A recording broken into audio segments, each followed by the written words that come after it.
of the meeting, please.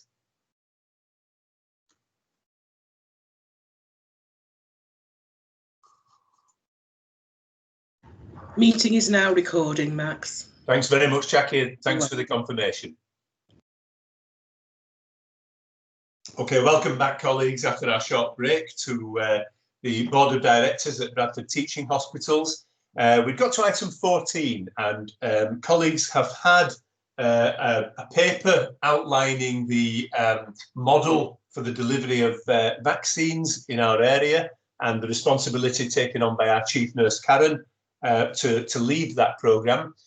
Karen, obviously colleagues will have had the chance to read the paper, but are there any aspects of it you would wish to draw out and brief us on, please?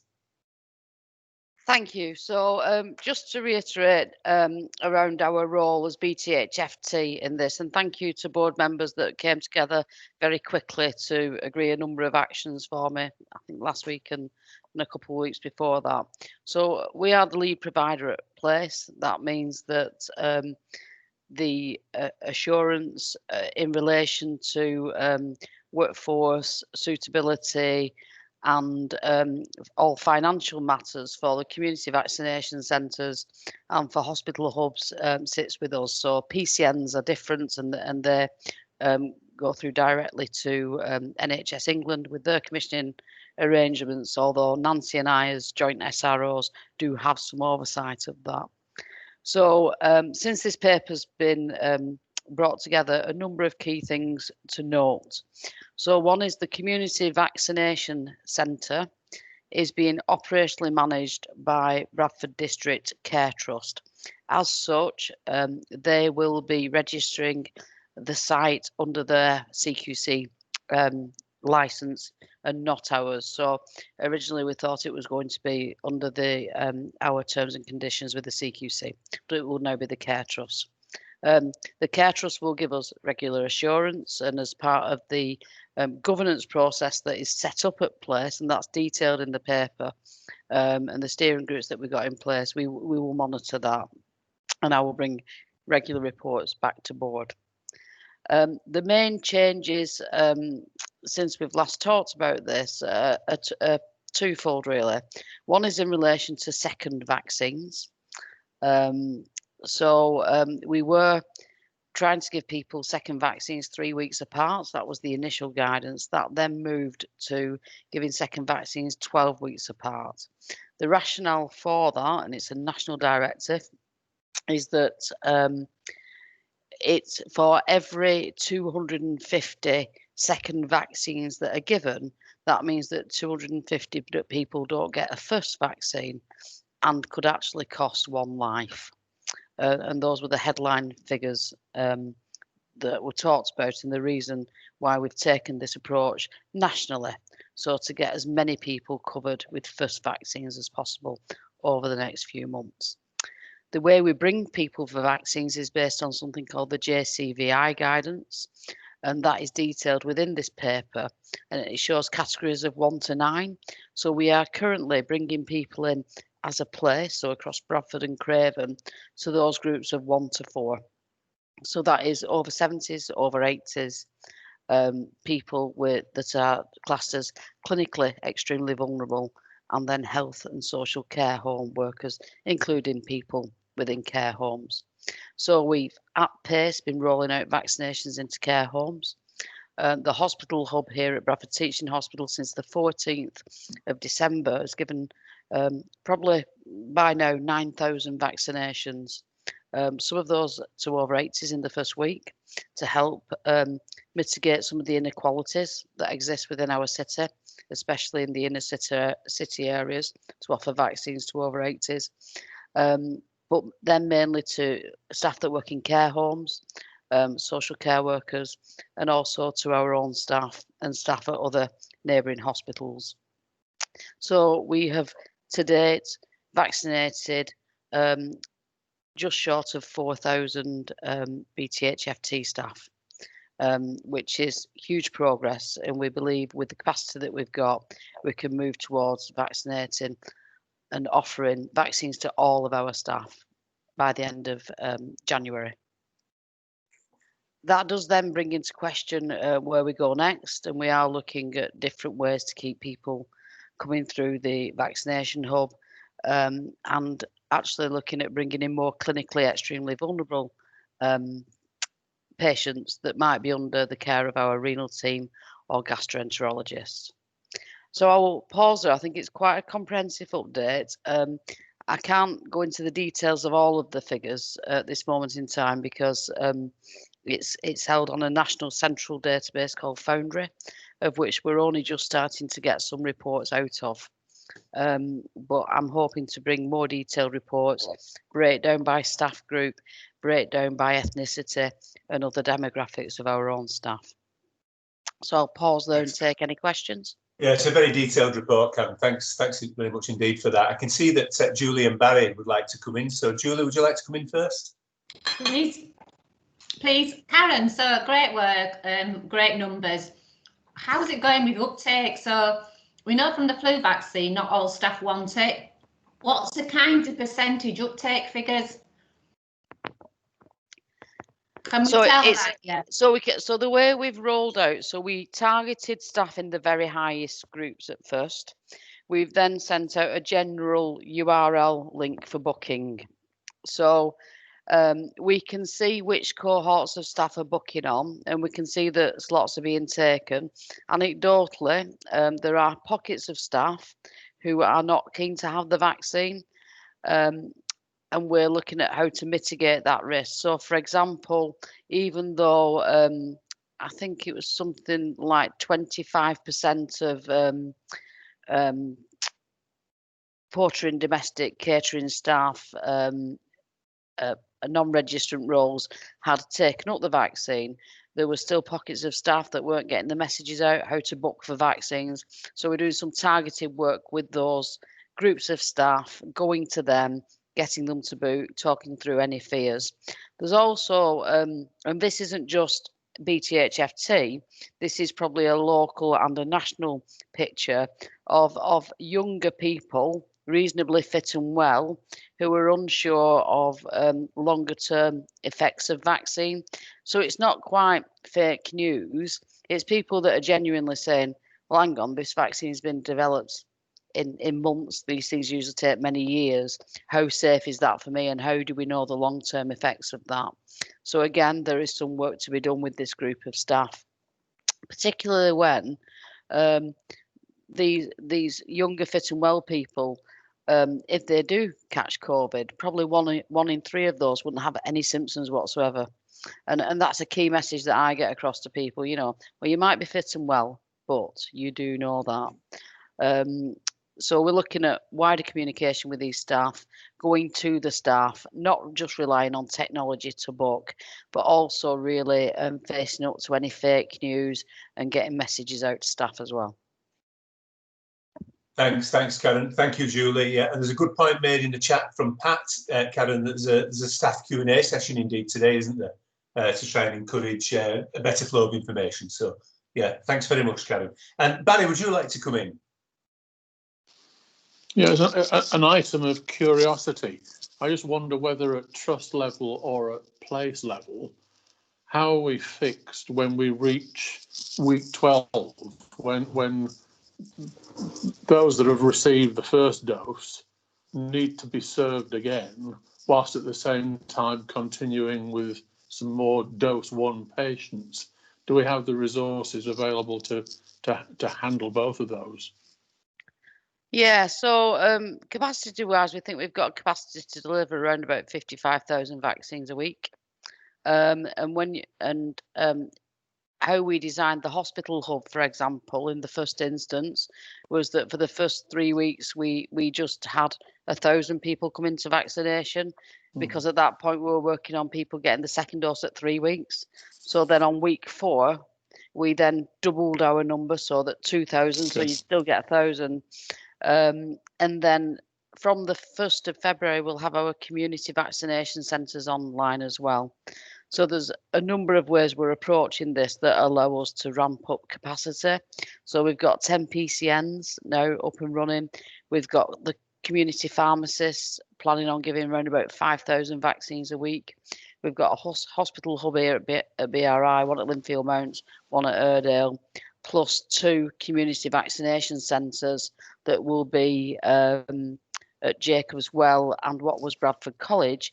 In addition to that, we've just started some more conversations this week with local faith organisations and faith leaders to see how we can get again closer to our communities and deliver more vaccines in situ. Okay, good to hear that we're getting that additional resource lined up. Do we have what level of assurances do we have with regard to the supply of vaccines to enable that level of activity? So there is a huge sort of command and control structure nationally in place. So there's national briefings that then goes down to a regional level. It then goes down to an ICS level across West Yorkshire, and then at place level. So Nancy and I attend the West Yorkshire level briefings, and that's where we do the complex modelling.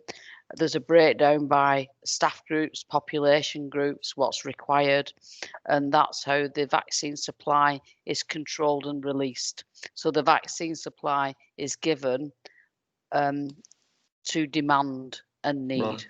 So that's how it flows through. Yeah. Okay, thank you very much for that. Thank you, Barry. Thanks. And Karen, would you like to come in? Yeah, I'd just like to put on record, actually, I did take up one of the spare slots created by the bad weather issues last weekend, and I just wanted to say what a fantastic experience it was. It was very slick, it was very ordered, there was no danger, the social distancing, the whole situation was brilliant. But I also felt incredibly informed throughout. So from the leaflet to the explanations from the nurses and so on and so forth, it was fab. So anybody that is worried, you know, rest assured, it is a good experience. Thank you very much indeed, Karen. That's great feedback for Karen and the team. Yeah. Okay. Are we content? Are we assured? Have we asked what we need to do? And we're well briefed through the report. Yeah. Okay. Thanks, everybody.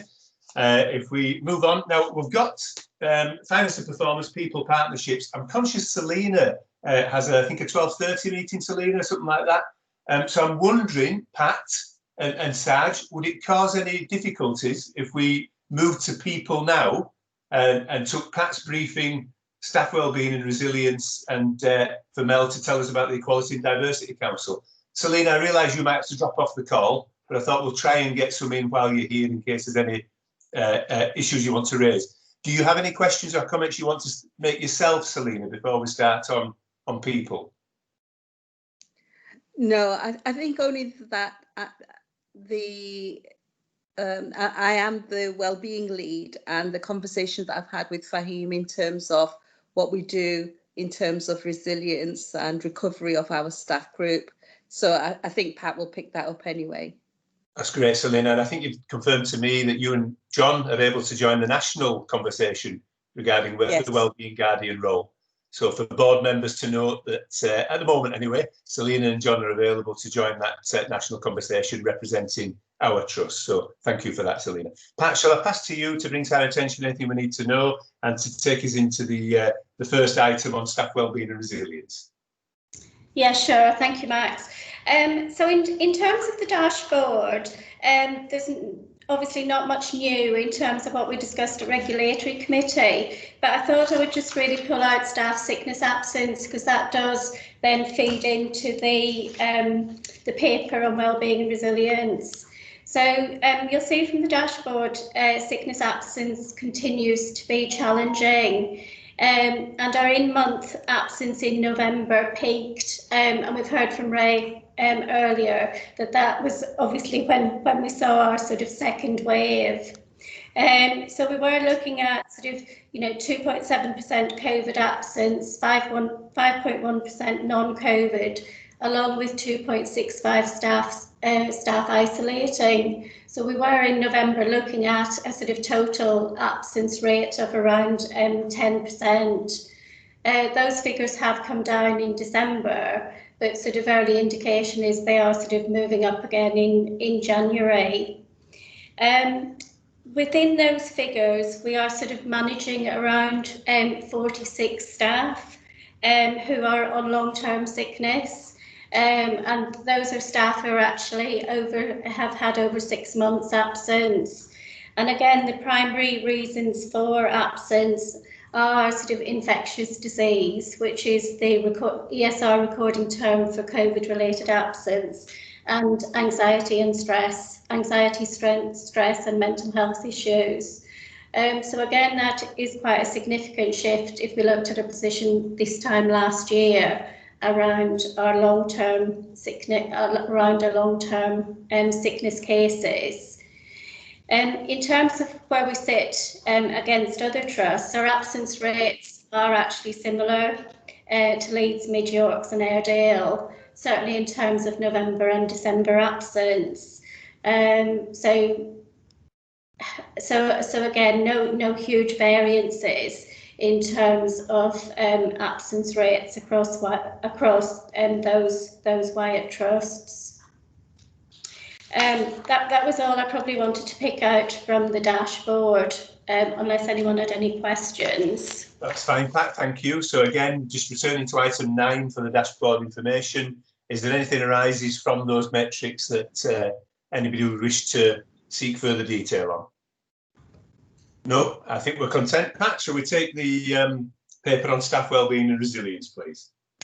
Yeah, so again, what I'll do is I'll just pull out sort of information that's new from the last report, and then happy to take any questions.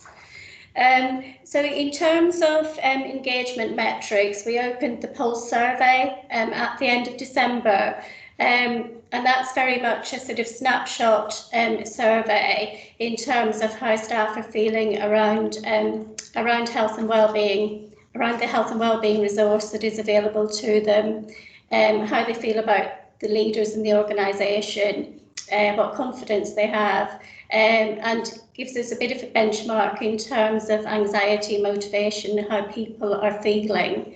So again, we should have the data for that by sort of the second week in February.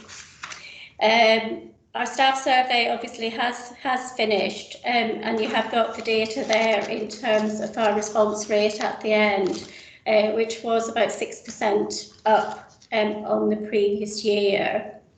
It's a bit unclear. We would normally expect to receive our full staff survey end of February, early March.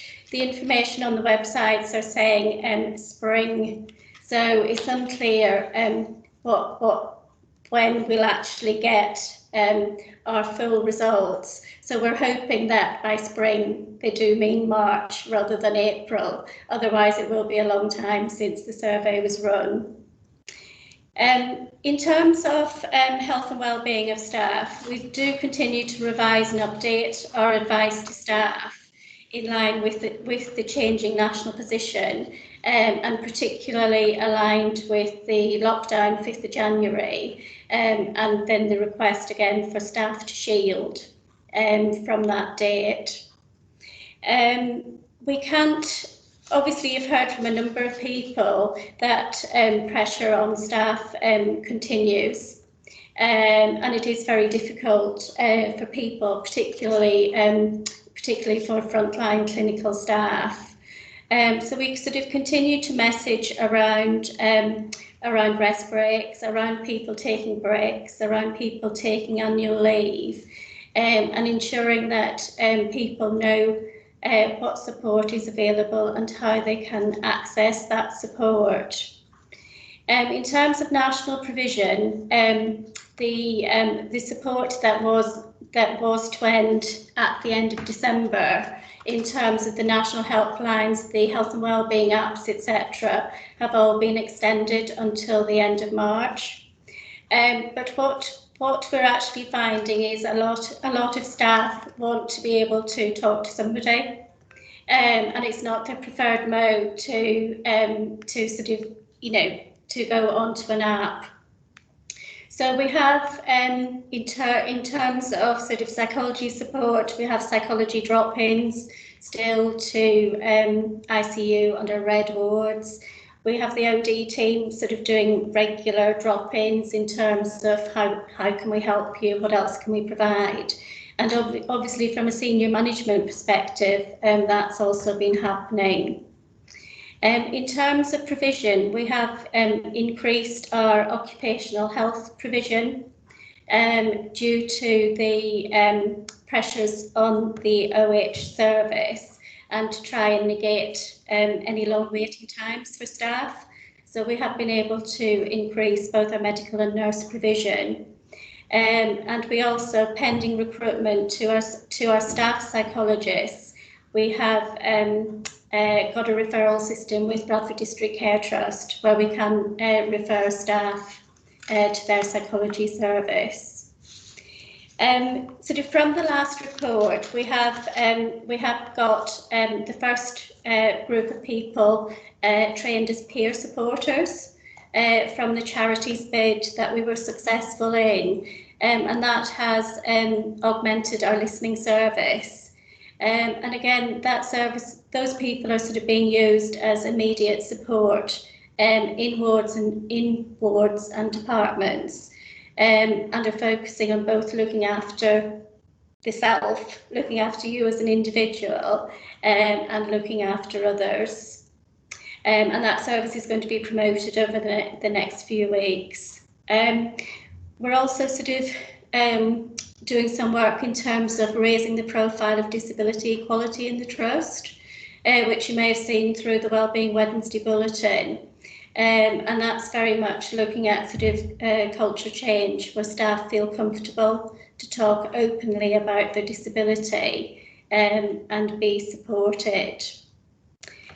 I have sort of covered off in the paper sort of our people priorities as a place around looking after our people, and the offers that are available as a system. And I'd sort of particularly reference the sort of the COVID recovery programme that is running, and that's sort of a 7-week lifestyle support programme for people recovering from COVID, and that has been sort of offered out to our staff and widely communicated. So we are sort of very much working together as a place in terms of the services we can offer staff and the support that is available. I have sort of, in terms of the report, just really giving you an update in terms of what's happening in the OD and leadership development sphere. Obviously, there is a lot going on. Most has been moved to obviously remote webinar learning, but I think we are very conscious of the need to support managers as well as staff. Hence, the sort of the leadership support circles that have been running, and also the focus groups that have been held directly with sort of our management colleagues. So I think it is. So it is a difficult time for our staff. I think that the pressures are becoming even more stressful for people, and so we do continue to revise our offer and look at what we can do to support the workforce by listening. And the Pulse survey actually will be particularly helpful in terms of being able to gauge what people are finding helpful and what if any of the gaps are. So sort of happy to give any questions. So that's happy to take any questions, but that's just a quick update in terms of where we are. Excellent. Thanks very much, Pat. Pat, could I just ask you to remind board colleagues of the process by which we'll collate the issues that arise in the staff survey and the way in which we'll seek to try and address those for the benefit of staff? What's the process by which that will be done? Okay, so we'll get our own report, which is embargoed, which we'll be able to start to develop an action plan from that.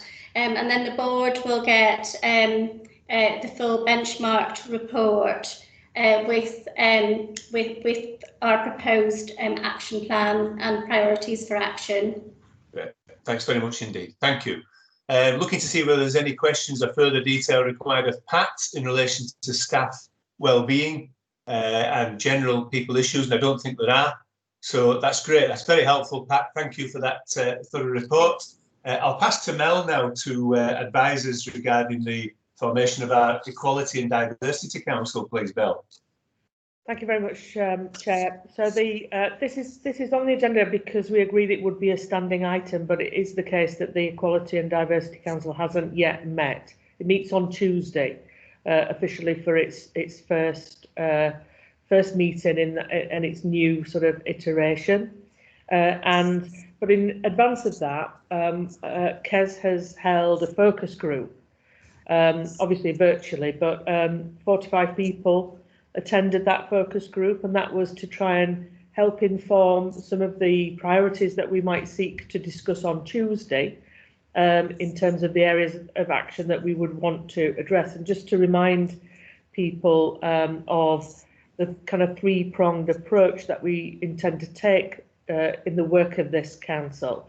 It is to prioritise equality and diversity for patients in their experiences of using the services, for staff in their experiences of being work colleagues in this organisation, and then the third area is to think about the kinds of contributions that we can make as an anchor institution to the priorities that we would see described at place or at system, some of the 10 big ambitions, for example, to address inequalities in a place and system. So it's to explore the opportunity for us to take our influence, our knowledge and expertise out with this organisation to start to impact and connect with our communities.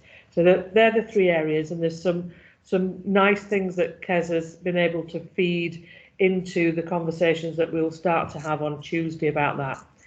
I think from a West Yorkshire and Harrogate point of view, we've got lots of connections now into the work that is being done and led by Rob and others at West Yorkshire and Harrogate Partnership. And they are particularly active in this space, and indeed were active in this space because of very early on, I think well before any real evidence began to emerge about the impact of COVID on some of our most deprived communities. We were attuned to that, so that wasn't necessarily a big surprise. And KES has been involved in some of those conversations. We also have a number of BAME fellowship members now from the organisation and across the place, who are also very keen to link into this work. So it's a very vibrant place, let's say, where people are very keen to get involved, and therefore will be very keen to see what sort of impacts we can make. Thanks very much, Mel. Mel, which board members will be part of the E&D Council? So I think the invitation has been extended to any board members, and I'm pretty sure, I hope it's in somebody's diary. I'm saying that, and I'm hoping it really is in somebody's diary on Tuesday. But please tell me if it isn't, because that wasn't the intention. Who are you thinking? Selena Normally? I think Selena may have been involved, but I'm conscious that she's not on the call anymore. Yeah. And are you chairing it in the first place, Mel? I'm chairing it, yes. Yeah, thanks. Yeah, okay. That's great. Thank you very much. Yeah, I'll bring John in, who has a question or a query. Yeah, John? Yeah, just a point of clarification. I'm going to the council next week, Max. Oh, that's great, John. Glad to hear. My first point. My other point was really just to make a couple of observations around what Mel said on equality and diversity, and then just linking some work I'm doing externally. I know Kez, from a previous working life, and I find him so easy to work with. Who knows, I might know him from another life as well, but I'll leave that one. I think he's doing some excellent work, and I'm regularly linking up on priorities and feeding stuff in and having chats with him, so I'm really happy with the way that work's being led, so thank you for that. And the second point is just a reference in Mel, because I raised it with Ned yesterday. I'm on an external group of disabled executive and non-executive directors, and so I will feed stuff in if anything of relevance comes up. Thank you. Thanks, John. Yeah, thanks, John. That's very helpful. Thank you. Are there any other questions or queries regarding that? No, I'm sure the board will endorse the aims of the Equality and Diversity Council. It's very exciting, actually. I'm delighted to hear of those 3 main legs that it takes, Mel. So more power to your elbow with colleagues working on that, and very, very good to see. That seems a really good, high-level supported vehicle by which we can make the necessary changes and tweaks. So thank you very much indeed, Mel. Yeah. Okay. Colleagues happy that they're well briefed on that? All starts on Tuesday, and we'll hear as a standing item on board how we're doing with that. That's great. Okay, so shall we turn to finance and performance then, please? So just give people a chance to orientate to the papers. We have papers 34 and 35, which are obviously the finance report and the monthly performance update. So as usual, I'll turn to Matthew and to Sarge in the first place and just ask whether there's anything they want to bring to our attention. I should say, as chairman, we did have a paper 17 on the agenda, which will have been published, and that's been taken off the agenda until March. There was a small error in the writing of that paper where the author had thought the board were previously cited on the issues in the paper, and in fact we weren't. So the decision was taken that really needs to come back as a full item for us all to consider. Okay, so I will turn, I think in the first place, to Matthew and just ask whether, Matthew, there's anything from the dashboard, which again is item 9, if you recall, and anything from your report you wish to bring to our attention, Matthew. Okay, yes, thank you. Very briefly then, so the dashboard has the 3 key indicators on there that report the position at the end of November. The finance report was produced on Friday, so we sent it out with the papers, which is looking at the December position, so that there's a more up-to-date position in the finance report. And just some of the key numbers really, that since the new regime started, we are trending at around about £500,000 in-month surplus, so reporting a £1.5 million surplus at the end of Q3, which is better than we were originally planning. We were originally planning to be in about a £300,000 deficit by the end of month 9, Q3, so slightly better than plan, which then subsequently gives us a little more confidence around delivery of our forecast plan by the year end. The paper does pick up a number of risks around delivery of that, but all the risks that we've highlighted are mirrored across the ICS in terms of how the ICS is treating particular issues.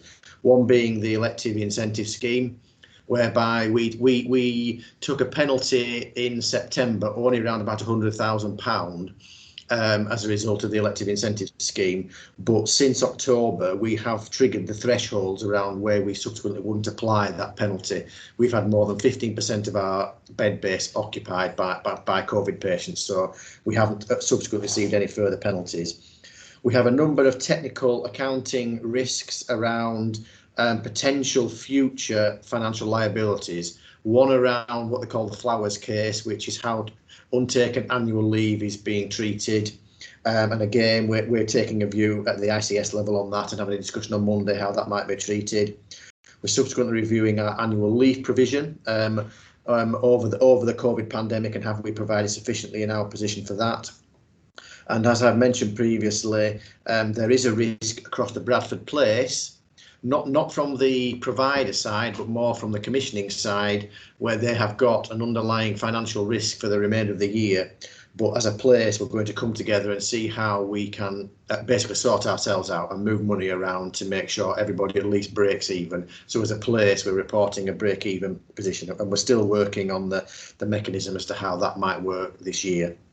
Then the final risk is just around the capital plans. We have, an ambitious, and I've mentioned this before, an ambitious plan this year, and we received additional funding for some of the COVID schemes. We've already mentioned earlier, Ray mentioned around the constant ward moves, which is compromising some of our ability to start the schemes when we would potentially have wanted to. So it's just flagging up the risk that there may be slippage against some of the capital programme this year. We've got a capital strategy group next week, and we will be picking up where the current forecast is for the remainder of the year. We've got 3 financial risks on the BAF relating to income, expenditure, liquidity, and just the overall financial position. I'm not proposing we change any of the scores at this stage. The 2 top rated ones have a rating of 9. Given our current financial position, I would recommend we maintain that similar scoring. And just by way of interest, Mel mentioned the presentation she did to the group on Monday. We provide a little bit of information around COVID spend and how that's been managed and governed. But we've spent nearly £18 million on COVID costs up to and including the end of December since the start of the pandemic, and that equates to around about a 5 to 6% premium on our normal run rate costs. So we'll probably, the end of the year is looking like about a £24 million full year effect on COVID costs. But that's just by way of information, and that just rounds up the financial position for the end of month 9. That's really useful, Matthew. Thanks very much indeed. Matthew, before I go to questions, at item 16, I think you previously advised board, the financial plan 21-22 update, that given that we're in a level 5 incident now, what you can say about this is really fairly limited in terms of the sort of national control on us. Should we deal with item 16 now, and then I'll open for general questions on finance? Absolutely, yes. What would you say to us? Yeah. So we received the letter before Christmas that's been shared with the board of directors with an original expectation that we'll be undertaking the planning round throughout Q4. Last week we were notified, given the current position, that would be deferred until Q1 of 21-22. And as such, the financial framework that's currently in place will be rolled forward into the first quarter of next year. But notwithstanding that deferral, we have commenced our internal and our place-based planning activities, and initially looking at our internal baseline position in relation to finance, activity and workforce, because they'll be the 3 key templates that we will have to submit to NHSI sometime in Q1 or maybe even Q2. So they're keen to understand at the moment what they're calling the exit run rate. So what will our run rate be when we come out of this COVID pandemic? They're wanting to know our baseline capacity and demand position. But as we've mentioned earlier, it is really difficult to set what the baseline is when the configuration of the hospital is changing on such a regular basis. We're going to have to make a range of assumptions at some point that this is what steady state, a stable configuration may look like, but that work is still ongoing as an organisation.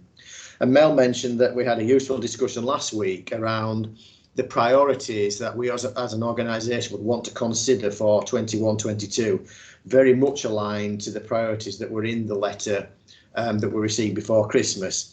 So in a very quick summarised response to that, it's clearly going to be around recovery and restart and stabilisation, but we have to be realistic about the pace and the scale of how we maximise the capacity that is both available internally and externally.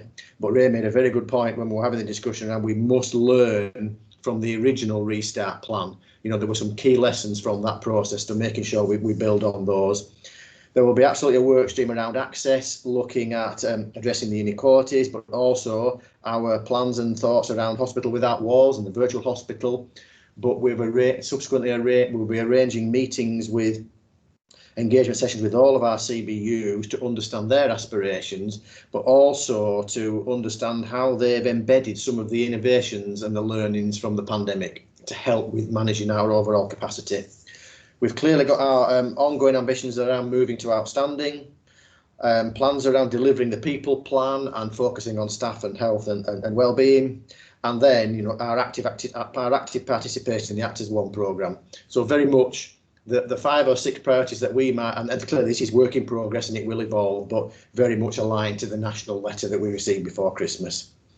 So just very quickly then, finally, looking at the financial plan for next year, there is a national webinar tomorrow that will hopefully give a little bit more of an understanding of what the picture might look like. But what they are saying is that they expect the overall allocations, again, to be managed at a system level, looking at the CCG allocations that were built into the original long-term plan, but they do recognise there will have to be some sort of adjustment for the undelivered waste reduction programmes in this financial year, where we haven't been able to look at how we would source efficiencies this year. So there will be some sort of a balancing out of that for the new year. They did mention as well yesterday on an earlier call with the national team that they're hoping to very soon have the new capital allocations out for the new year, which they think will broadly resemble the allocations that we got in 2021. So we had quite an ambitious programme in excess of 20 million for 2021. It looks like we'll get a similar allocation for 21-22. So we're going to turn our attention now to looking at what our capital plan will look like for the forthcoming year, looking at the risk-based assessments around what needs to be replaced, but also aligning to the priorities that I've just alluded to there. And then we are getting a sense that there may be new additional pots coming available again in the new year, particularly around items like critical infrastructure. So I will update the board when I know more in terms of what both the revenue and the capital planning assumptions look like for the forthcoming year. You may hear something tomorrow. Yeah, fingers crossed. Fingers crossed. I'm not holding my breath, but fingers crossed. Thanks very much. That's a really helpful briefing. Thank you, Matthew. I'll turn to Julie then and ask Julie any questions and any observations from you as non-exec director in this area. First point, like the report, it's shorter, it's simpler, and my view is it's easier to understand, but has a pertinent points in, so I like that. Just two quick questions. Have you any idea, Matthew, and I know you might not have the precise thing, how much of a problem we think we're storing up for next year? So recognising finance looks good, in some senses performance expense, and we know why that is because of COVID, but we are storing up some risk there, aren't we, by activity that will flow through next year. So just interested in your gut on that and your kind of concern about that. And then the second question is, do we think we've got enough in the Bradford place to get over the line for Bradford? Yeah, so that's what we need to do. Respond to the second one. Yes, we believe we have absolutely got enough. Okay, good. To align positions to make sure we're okay. Yeah. The wider ICS as well. We aren't on our own in what looks like an improving position from a forecast perspective. So I think the ICS maybe. Well, I've seen the papers that are going to SOAG next week. The overall looks like it's something like a £17 million surplus forecast for the overall ICS as well. So yeah. Okay. And the first, and in response to SOAG being what, Matthew? Sorry, SOAG is. It's the System Oversight and Assurance Group that's held at the ICS level. Yeah, sorry. Thank you. And in response to the first one, we did start 2021 with an underlying run rate risk of around probably about 15 or 16 million pound. That was going to be the scale of our CIP. What they're calling the exit run rate from COVID will look like may be something quite different at the moment. Given that we have to settle on what a hospital configuration will look like, noting the capital works that are ongoing at the moment, particularly around 2 and 5 and the same day emergency care aspirations. But and we also don't know really what the overall income allocations will be to the CCGs. So it's quite difficult for me to sit here and say what that challenge might be at the moment. There will be a challenge, and I'm quite sure the national team tomorrow will be emphasising it will be quite a sizable challenge because they're going to have to start clawing back at some point the lost efficiencies from 2021.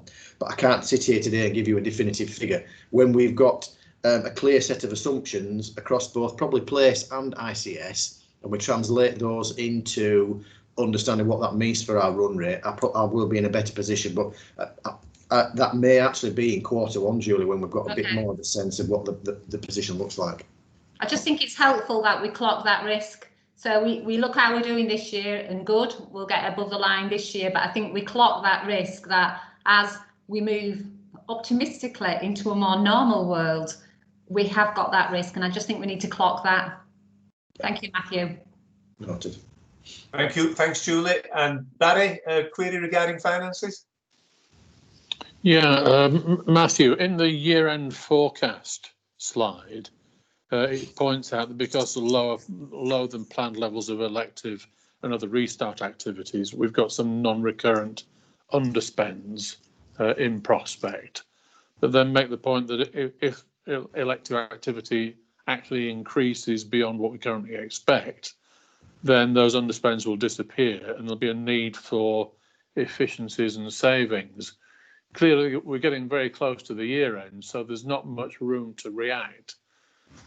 Do we have effective, usable efficiencies and savings ready in the blocks in case we need to fire the starting gun?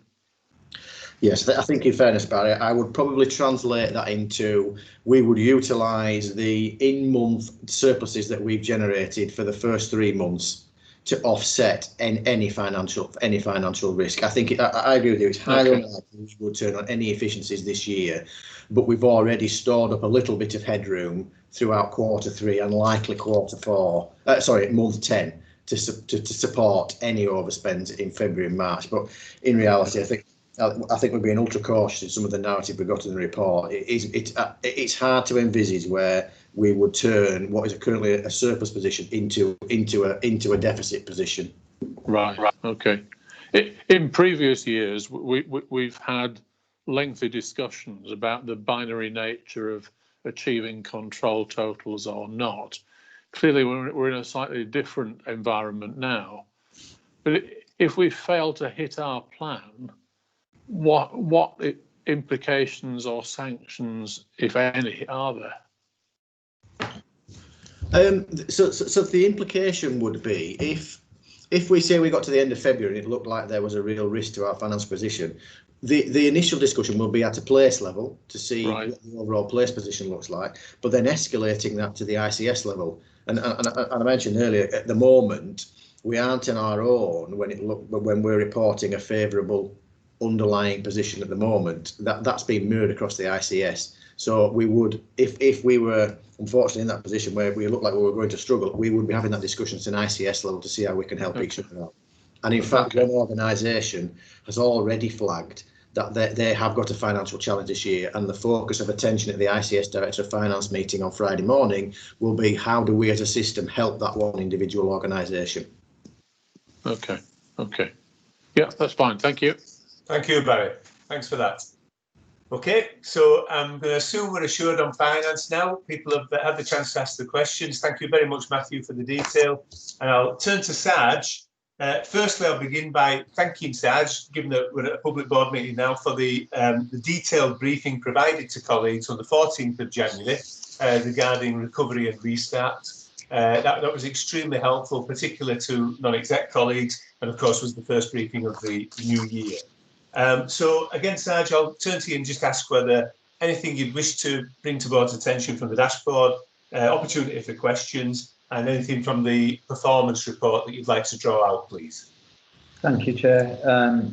I think I'd like to start with just highlighting the capacity maximisation visit that occurred on the 17th of December, and that was the one that Mel referenced in the Chief Exec's update.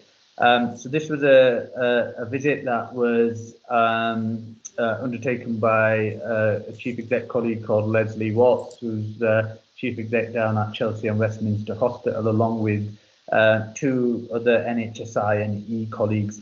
The purpose of which was to try and get a feel and understanding of the pressures in particular, but also for them to share any particular learning points that we could pick up and try and increase our elective operating. We spent the entirety of the afternoon on the 17th of December, both with exec colleagues and with the visiting team, running through the particular areas. So we provided an overview of the COVID demand and the challenges we've seen in Bradford, and Mel's given a really good description around the fact that actually we haven't really seen COVID go down or had a period of time, even over the summer, where we've had no COVID positive patients in our bed base.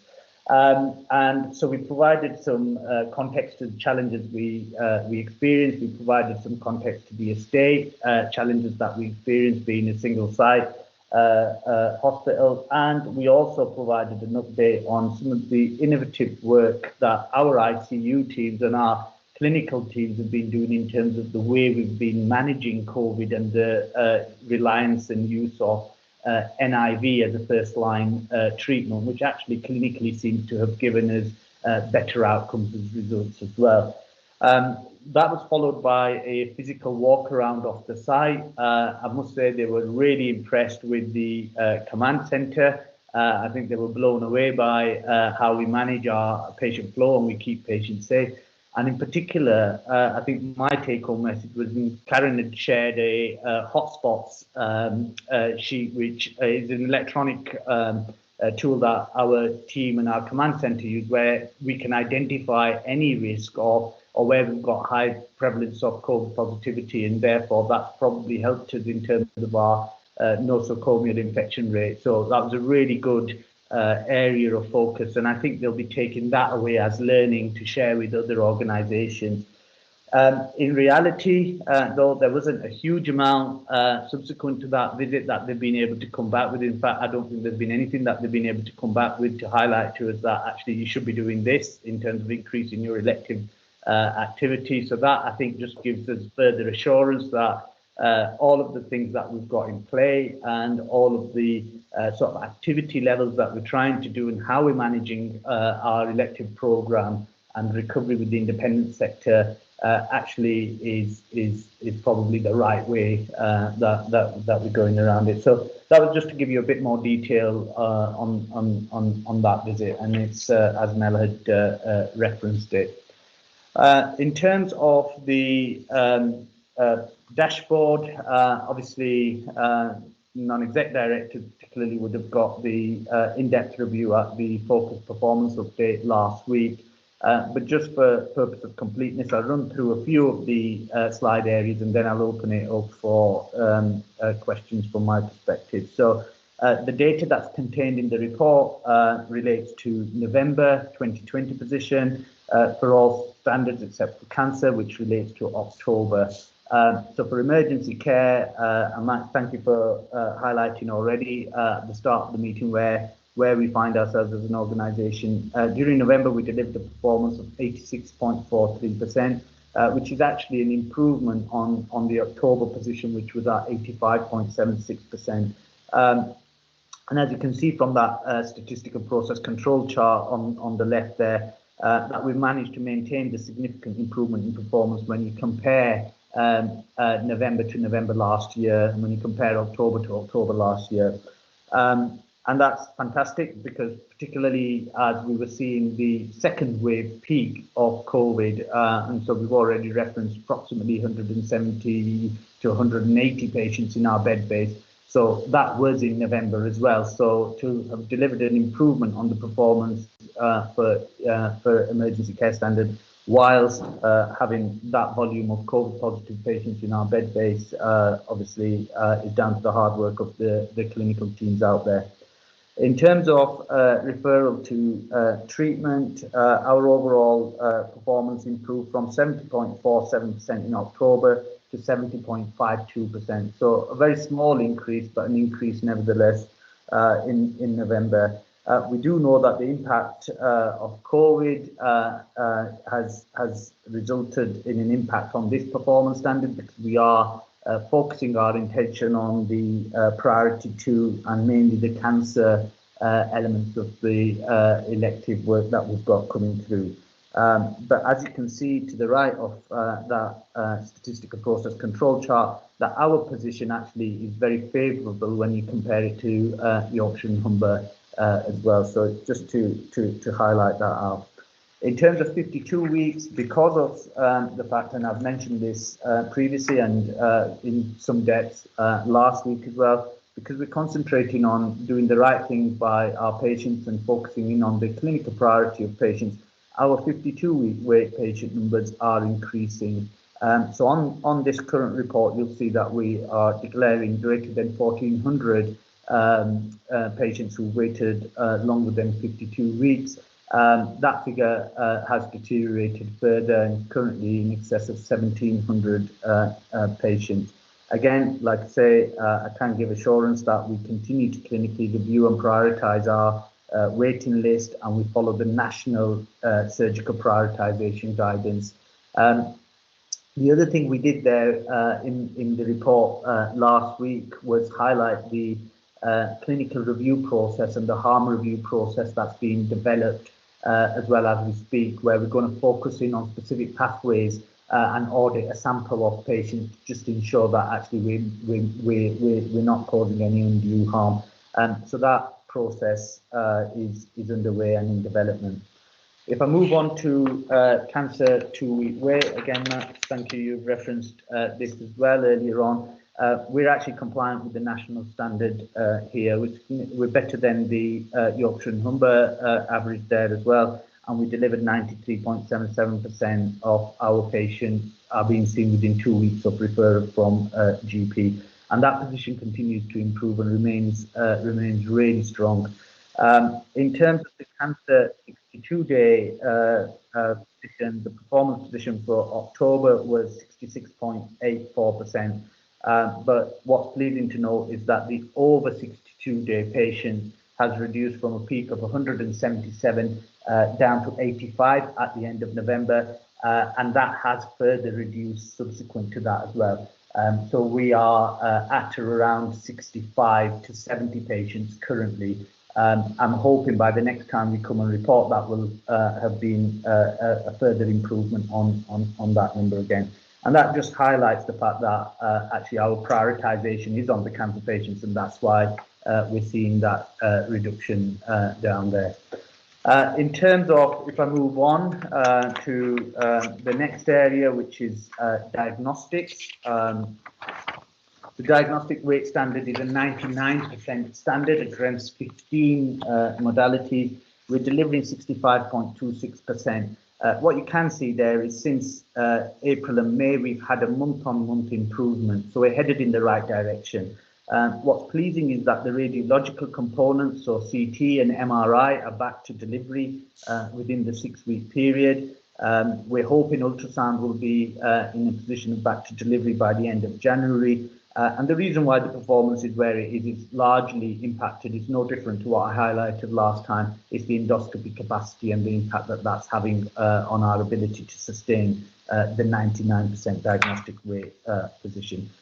We have recently managed to enlist the support of the independent sector to help provide some further endoscopy capacity as well. So we're focusing in on efforts there with the independent sector as well.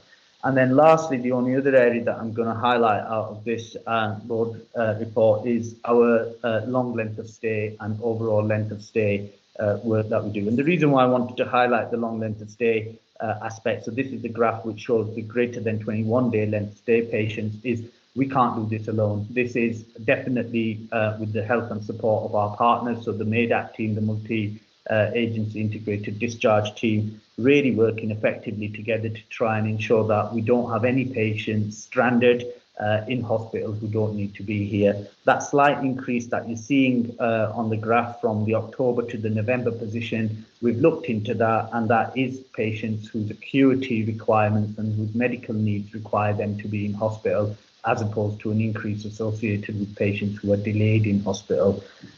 So that's all I was intending on running through in terms of the performance dashboard, Matt. But of course, I'm happy to take any specific questions. Terrific. Thanks very much, Sergeant. I do like the way the report is presented on paper as well. So thanks very much for that. Extremely useful. So I'll just check around the virtual table whether any colleagues have any questions or require any further detail, or do we feel sufficiently well briefed on performance issues, recovery and restart challenges? I think we do.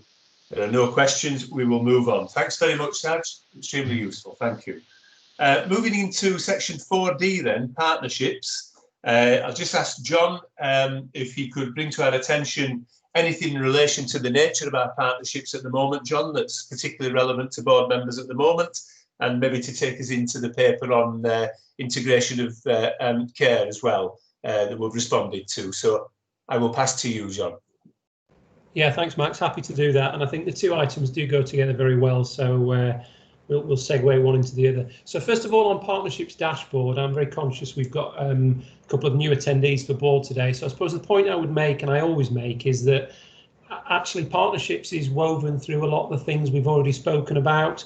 It was there in Mel's chief exec report. It was there in the report from Karen about the vaccines programme. It was even there in Matthew in the financial planning. So it's perhaps a mistake to look for one thing on on the agenda, which is the partnerships theme, because actually the way we work is very much and increasingly about partnerships, hence people, partners and place, our plan for the year.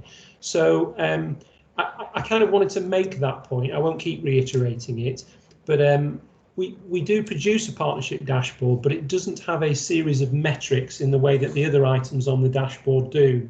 We've looked at this long and hard in the past. We've not succeeded in coming up with metrics. Other trusts don't easily do this either. But interestingly, one of the things in NHS England's consultation that we'll come on to in a minute is that they are proposing to develop a set of collaboration metrics to help integrated care systems understand the depth and the kind of maturity of their collaborations. So that's great news. If there's going to be a national and an ICS approach, we can tap into that. What we have said in our partnerships dashboard this month is we look at 4 different categories. So we look at stakeholder engagement, where we do have a process of mapping stakeholders and working with account managers to try and make sure we're monitoring the health of the relationship and we're doing anything we need to improve the partnership. I think in practice that approach probably needs to move on now, because some of the best relationships we've got, and again we've heard some of this referred to in the narrative already, is really where we've got a senior member of the team, it might be an exec or it might be somebody else, who's owning a relationship and helping it to kind of prosper through personal contact and making sure they get underneath the skin. Nice example before from Karen talking about the work with CQC, where I think over recent months, possibly longer, she's dealt with a succession of CQC account managers, and actually that continuity has really helped us. And that really is the key to stakeholder engagement. So we are looking at that. We'll look at what the national consultation comes up with, but I think we'll probably also look at fewer, deeper relationships and the importance of kind of key account management with an individual, rather than trying to have a long list of 50, 60, 70 partnerships. That second area we look at is within our place. We've called this vertical integration in the past. I think we need to find a better title for it, but it's never been busier in a way in the work that we're doing at place. So one of the things that we flagged here, and I'll just pick up on one point, is a refresh of the strategic partnering agreement, which sets out how we work together within our place. So version 1 of that document was signed off in March 2019, and we're in the process now of refreshing it, ready to come up with version 2. I think I would contend that the document itself is not a big deal, but the work, the process, the conversation to develop the document and the symbolism of signing it and photographing and it is important, because it's all of us recognising that we have to do this stuff together. What will be really interesting, I think, is in a year's time when we move on to version 3, because at that point, the integrated care system that we are a part of across West Yorkshire will start to have legal force. And when it does, the way that we describe our local arrangements at place and the way we set that out in our strategic partnering agreement suddenly becomes very important indeed. But I would contend that at the moment, what's important is the conversation, it's the discussion, and it's the development of the document rather than the document itself. At the moment, the process outweighs the document. In a year's time, I think the balance will tip and the document will become something important, because actually we'll be bound by it in a way that at the moment it's a set of principles and understanding. So some really interesting work going on there. Max, along with myself and our board sec Laura, are all taking part in the ongoing discussions to produce the next iteration of that strategic partnering agreement. The third category I want to mention is what we refer to as horizontal integration, where perhaps the biggest story on this at the moment, and this is about our kind of region, our integrated care system, working with the other acute trusts, working right across West Yorkshire. The biggest piece of work there is, of course, related to the national consultation. So I'm going to come back to that in a second. But in the meantime, whilst that particular discussion is ongoing about the national engagement, we're still doing all the things. We still continue to meet. Mel continues to meet the other chief execs of the other trusts. We continue to have our strategy directors, our HR directors, our finance directors meeting together. I've got the strategy and ops with Sarge this afternoon. We continue to meet, we continue to work through issues together. And we take that as a norm here in West Yorkshire. We think, well, that's how business is done, but you could go to other parts of the country and that would be maybe not exceptional, but actually it wouldn't be the default that it is here in West Yorkshire. So that continues, and in some respects, the big national consultation about giving legal powers to integrated care systems is almost a bit of a distraction. In other parts of the country, I think it's essential because they haven't really made the progress that was expected. And so this is the kind of the big stick from Simon Stevens saying, right, you're now on, you're now under orders. You need to get your act together. You need to start working together. A lot of what we're doing here, indeed the meeting Saj and I are going to this afternoon, is exactly the kind of collaboration that is expected by the consultation documents. And the final piece of our partnership dashboard is about collaboration with our near neighbours at Airedale Foundation Trust. And I suppose the only point I would make on this is we continue to collaborate. We have done for years. We really are trying to make this everyday and commonplace, but we no longer have a discrete programme of acute provider collaboration, because the way to do this now is through our Act as One programmes and our Act as One governance. And it would be quite odd to have something outside of that was looking for a different way of doing things. So whether it's diabetes or healthy hearts, whether it's respiratory or frailty, actually across the whole place, we are working together to improve the health of the population and the services we provide. And the way we work with our partners at Airedale FT is a part of that, is a part of Act as One. So I can pause there, Max, or I can slide into the next item, which is the consultation on integrating care. Do you want me to? Yeah, I think take us into that paper 22, yeah. John, please. Yeah. Okay, so in November, NHS England Improvement published a consultation document which tried to do 2 or 3 things. First of all, it wanted to give legal powers to integrated care systems. There are 44 integrated care systems across England, and they cover the whole of the geography. All of the boundaries butt up against each other. And ours in West Yorkshire is one of the biggest. It's the 2nd or 3rd biggest in the country by value, has a big population, and has earned a name for itself as being kind of well-established, well-run, good governance, starting to work together. In some ways, we are the poster boys and girls of integrated care systems. That's not true across the rest of the country, and there are some areas of the country where actually the model is struggling a bit. So one of the ways in which NHS England wants to address that is by giving integrated care systems a statutory basis, by establishing what they're for and what powers they have and how they can work. So this consultation, published in November, was basically asking 3 or 4 questions about should we do this, how should we do this, and what are the implications for some of the existing bodies, especially the local commissioning teams, CCGs, because one of the things that the consultation described was a future where either you only have one CCG for a whole ICS, we have several in West Yorkshire at the moment, or in fact you don't have any CCG, and the powers from the CCG are absorbed by the integrated care system.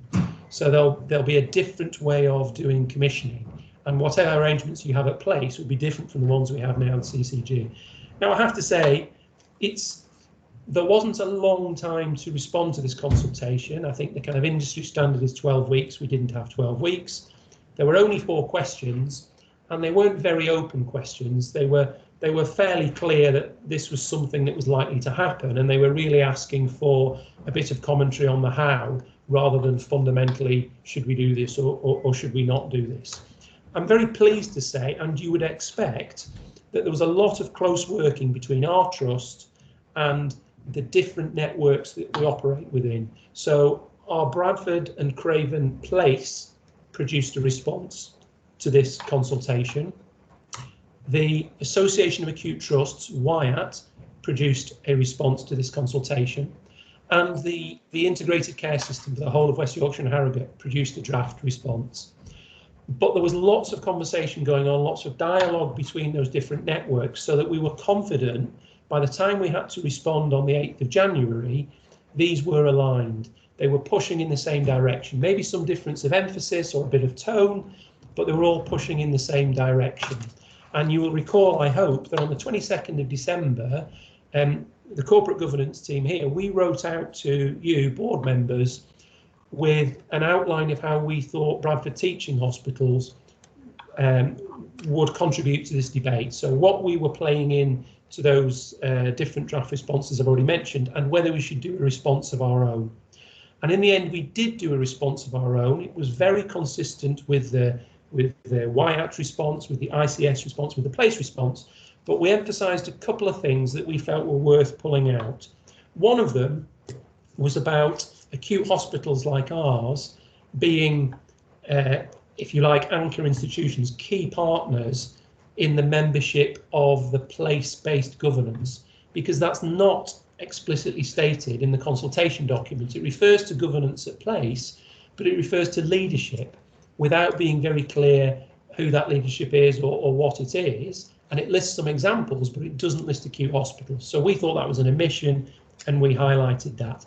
Secondly, in terms of leadership at place, I think we were concerned that it didn't recognise there are already some well-established, well-functioning arrangements in different places. So we know, for example, in Airedale and in Bradford, that Brendan and Mel respectively chair the Health and Care Partnership boards, and they were recruited to do that. And these arrangements are bedding in and are working very well. So we were a bit concerned about the possibility that there might be from on high a kind of top-down, centralised, one-size-fits-all approach, and that it wouldn't recognise the success of subsidiarity, giving autonomy to local places. And finally, there was a question in there about patient voice and about service user voice and about the voluntary sector. And we felt that was very important. We felt that was one of the strengths of our place, and we wanted to emphasise that as well. So we brought those points out in our trust response, which is attached at Appendix 1. But we also, of course, signed up willingly to the other responses by the Integrated Care System, by WIAT, and by our local place. So we submitted that by the deadline, by the 8th of January. Nobody's heard anything back yet. That's hardly a surprise. But what we would expect to see come forward is concrete proposals for legislation. We would expect the legislation to be discussed and to be taken through Parliament and probably enacted in time for it to take effect from the start of the financial year in April 22. So just finally linking back to the points I was making earlier on, if we're thinking about strategic partnership agreement for our place, it's all well and good refining the one we've got now so that it takes account of changes like Actors 1, but the real game changer here will be the legislative force that the ICS will have and the implications of that for how we manage governance in our place. So yes, we should be reiterating and refreshing the current SPA version 2, but the real important thing here is that we get version 3 right, which I'm anticipating we will need by April next year, 22, because that needs to dovetail with a set of changes coming through where ICSs will be given legal force. And of course we can go off and do our own thing at place, but it would be naive to think we're not going to have to do that in the context of the ICS. So there's a bit of a dance there where we need to make the improvements and the changes we want to see, but be cognizant of what's happening at Region. So I will stop there, Max. That's extremely helpful, John. Thanks. A really useful briefing, actually. And John, Mel, Laura and I met yesterday to talk about board development slots, and we agreed that, you know, the development of ICS both locally and at the wider place where Shawshire and Harrogate should form discussions at board development. Non-exec colleagues were keen to try and understand our place in the wider picture as we approach April 22. So, and that briefing you've just given now was extremely useful in helping orientate us towards that. Thank you. Are there any questions of John or any further detail that anybody would like to explore regarding our role as a partner locally and in the bigger picture as provided by John? And obviously you're provided with the trust response to the national consultation there. So Hopefully, as a board, we will endorse that, and that's fine. Okay, thanks everybody. Moving on to the final section in 4 is the audit and assurance section. Barry, I know that the December audit committee was cancelled, but would you wish to take the opportunity to mention anything to board colleagues in relation to audit and assurance? I think just to explain the circumstances of that cancellation. Cancellation sounds a rather draconian action. What we found, albeit belatedly during the year, is that somehow a December meeting had appeared on the work plan, when in fact, to comply with our terms of reference in terms of the number of meetings per year, the meeting in October, followed by a meeting which should have been January, but it's actually the 2nd of February, is the normal separation and normal pattern of meetings. So I didn't want anyone to think that somehow the audit committee is reducing its scrutiny. That December meeting shouldn't have been there in the first place. Heaven forbid, Barry. Thanks very much. Thank you. That's well understood. Thanks for that. Okay, that's great. Okay, let's round that up then with the delivery of the Trust Clinical Strategy. So bringing together into the board assurance framework, that was received by all board colleagues at the Regulation Committee and is reported in the notes of that to board in December. But the Strategic Risk Register has indeed been updated right up to date. So I'll just invite Laura in to see if she wishes to say anything further regarding those documents, and we'll be being asked to endorse them as a true record and accurately reflecting where we are. So Laura, anything you would wish to say? Yeah, thank you, Max. I'll be brief, just in the interest of saving some time. So, yeah, so this report covers 3 things: the board assurance framework, which, as you said, went to the Regulation Committee in December. So, yeah, this is just to confirm to the board what was discussed at that meeting, and the details are in the Regulation Committee summary earlier in the agenda. So I won't say anything further around that. The Strategic Risk Register, so this was discussed at the executive team meeting on the 21st of December, and the details of that discussion are in the cover paper, so I won't go through those. I mean, obviously happy to take any questions, but the details in the paper there. So in future, just wanted to clarify that both the BAF and the Strategic Risk Register will go through the Regulation Committee first, and will come to the board sort of more for information alongside the Regulation Committee summary. But because of the timings of meetings, the Strategic Risk Register is new on this agenda. And the third element to this report is the risk appetite, which the board reviews on an annual basis. So the risk appetite that was agreed in January last year is attached to Appendix 4. And I'm proposing that we roll forward the risk appetite because we're going to review the risk management strategy and the board assurance framework, and it'd be good to review the risk appetite at the same time as that. So myself and Judith Connor, the Associate Director of Quality, will be doing that work together, and we'll bring that to a board development session for a more detailed discussion before it comes to the board for sign-off in July. So just asking that appetite is rolled forward for now, pending the review that will be taking place over the next few months. Thank you very much, Laura. Thank you. So the ask of the Board of Directors, colleagues, is that we note the review of the Board Assurance Framework, that we note the latest review of the Strategic Risk Register by our executive colleagues, and that we agree that the risk appetite statement will continue to apply. Are we all content to do that, or does anybody require any further detail or information at this time? No? Okay, we'll take that as we're content to do that. Thanks, everybody. Moving on to section 5, our governance matters, mostly to note or to ratify.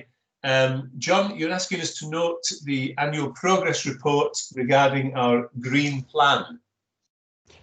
Yeah, that's right, Max. I'm conscious of time, so I'm not going to put the slides up and do a walkthrough. I just wanted to make a couple of points about this.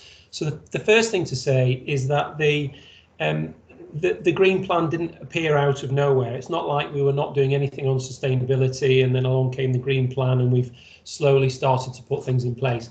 the organisation already had a sustainable development management plan, and I think that's been the backbone of what you will have seen from the slides is some excellent progress. Against comparator trusts, we're in a very good position in terms of carbon emissions, and indeed we've made a lot of good progress in terms of some of the actions we've taken to try and drive the green agenda. Nonetheless, there is now a national push for so Sustainable Development Management Plan was a kind of optional thing. Many trusts did it, some didn't. Green plan is required. Everybody has to have a green plan. So we've sort of taken the opportunity to rebrand. And some of what this note is telling you is, since we last January agreed as a board a green plan for our organisation, this is the work we've been doing to kind of shift the emphasis and focus more on the things in the green plan. So we have different work streams. We have procurement, utilities, waste producers, travel and transport. We have an implementation group which meets regularly. I'm delighted to say, it's not a board committee, this is not about governance, but I'm delighted to say one of our governors has joined that as a kind of ex officio member of the public, observer and representative, and that's Wendy, who I think is on the call today.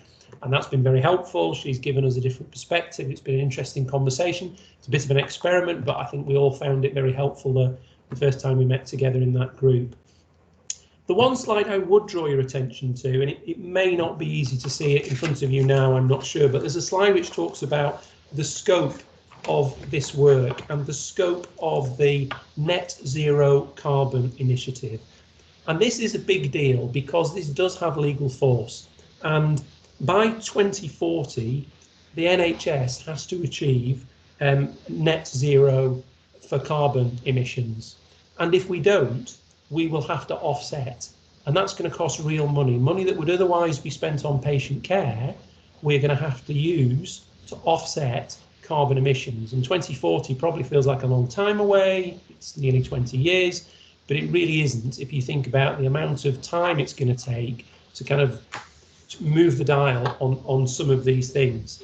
And some of this is directly within our control. So the stuff, there's one of the slides refers to the NHS carbon footprint. It's the emissions under the direct control of the NHS. We have to achieve that by 2040, and then there's another set of NHS carbon footprint plus emissions, which involve the wider supply chain, where we have to achieve net zero by 2045. So the point I would make in the context of the green plan is we need to be thinking now about actions which will have delivered the change we need to see by then. And some of this stuff is incredibly difficult. So just to give you one example, the trust currently uses combined heat and power. So basically the gas that we use in order to heat the trust allows us to generate electricity as a byproduct, and that electricity is very affordable for the trust, is a lot cheaper than buying it off the grid, and because it's a byproduct, it's very efficient, it's very clever. However, because it's derived fundamentally from a fossil fuel, because it's derived from gas, it's not helping with our carbon emissions. The rest of our electricity we buy from the grid is certified to be carbon neutral, and that's great, but it costs 4 to 5 times as much. So one of the challenges we and every other trust have got is how on earth we square this circle between achieving net zero carbon, which we all agree is a laudable goal, versus not bankrupting the NHS. And that's one example. When you start to dig into each of these individual areas, you know, the travel costs and ultimately the commuting of our staff, everything that contributes to the carbon footprint, we are going to have to take account of in netting off. So this is a huge piece of work. The trust is ahead of the game in the work that's been done so far. And I know Mark Holloway's on the call, and I can't compliment enough the work of the Estates and Facilities team around utilities and waste management and so on. But it only gets harder from here because the challenge is massive. And I honestly don't think that penny has dropped for the NHS in general. You know, so one of the things when we talk about our strategic goals and the things we're going to need to think about in terms of our corporate strategy, and who knows, maybe topics we want to discuss in board development and so on, sustainability is only going to grow. And in our personal lives, we know that to be true. Well, it's also going to be true here for the Trust. So the Green Plan 1 year on, in a way, is just a continuation of the existing sustainable development work. And, you know, there are no surprises, and the flagship things we're very proud of have been a long time in coming. The real story here is the work we're going to have to do in the coming years, because by 2040, we've got to be in a very, very different place. Thanks very much indeed, John. And John, in fact, I can confirm further to those discussions yesterday that the April board development session intends to allow time for discussion on our aims towards net zero.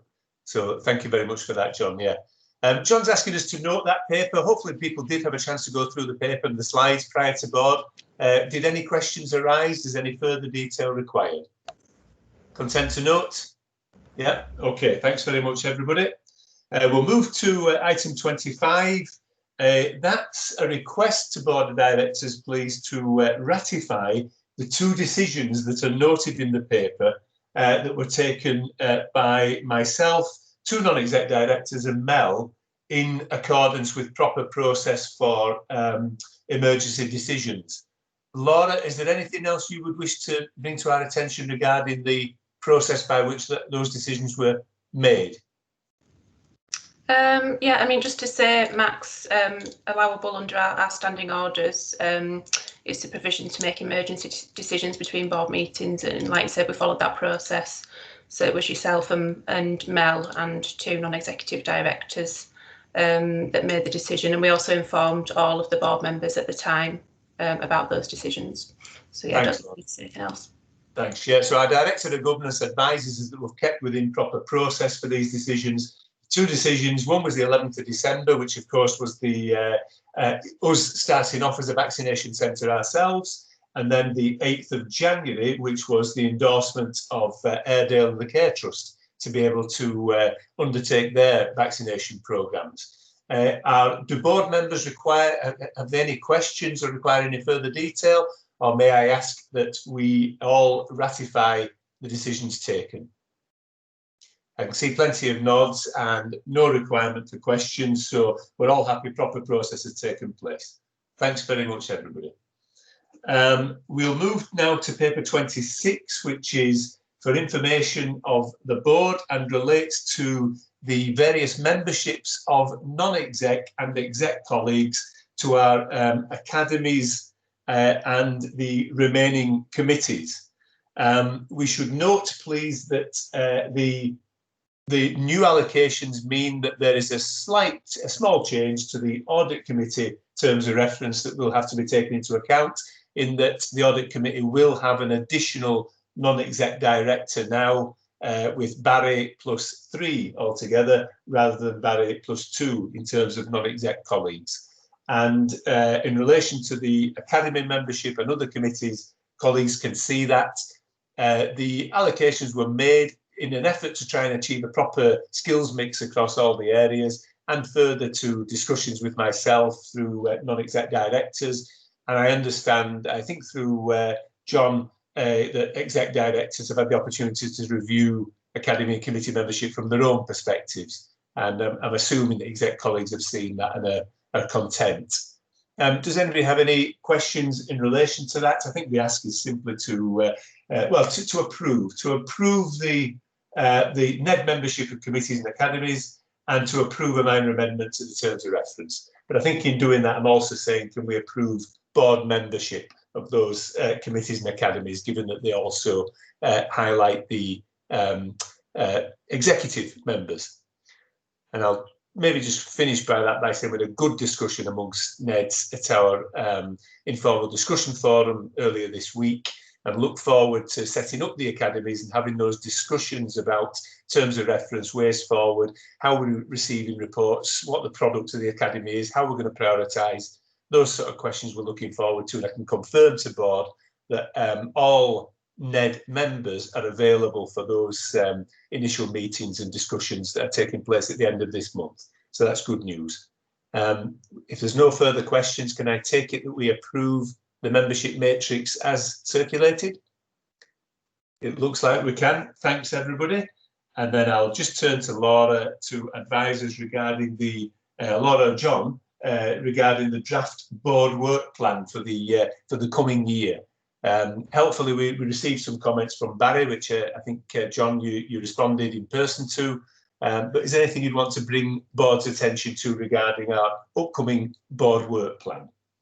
I'm going to invite Laura to cover it because it's she and the corporate governance team who've developed this. I suppose my only comment in prefacing it would be this remains a work in progress. You know, as far as possible here, we've tried to anticipate things, but the academies have not yet been reconstituted, and it's going to be really important that they have their conversations about the work they're doing, and in the light of that reflect things for board. And likewise, some of the strategy conversation, one of the points Barry was making was the bigger strategy piece needs to be reflected in here. It absolutely does, and it will be. So a work in progress. But I think Laura should just talk us through the work that's been done so far.